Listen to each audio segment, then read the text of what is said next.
Being a transgender person, we battle so many fights on our own inside, and when you can conquer that and be your authentic self, there is nothing you can't fight and win.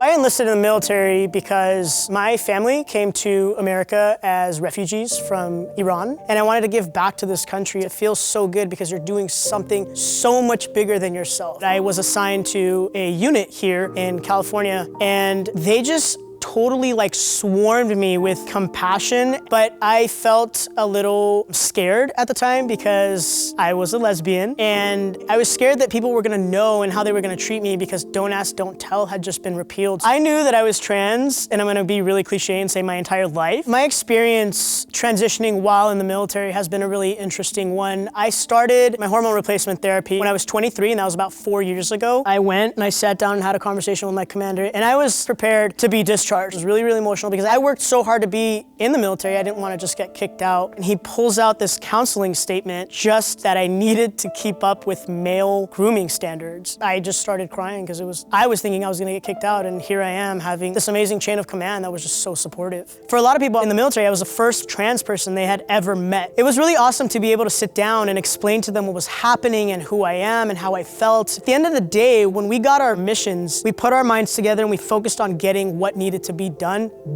and that was it. I do not think that being transgender affects somebody's ability to be in the military and to serve this country honorably and courageously. As a matter of fact, I think being transgender is a positive thing for the military and for this country as a whole. Cisgender people and allies and other transgender people, what they can do to support trans service members is continue to talk about us. Continue to talk about how great we are and how important we are and how much strength and compassion we bring to the military. So there are a lot of transgender people who have reached out to me on social media and Instagram that have expressed this really intense interest and passion for wanting to serve in the military, especially what's happening now. My advice to them is don't stop. If you want to serve in this military, go get enlisted, go talk to a recruiter. Be your authentic self, don't hide anything, don't lie, just be who you are and serve this country. It's the one thing that I will always say, whether you're cisgender, whether you're trans, gay, lesbian, it does not matter who you are, never compromise your authenticity for the comfort of others.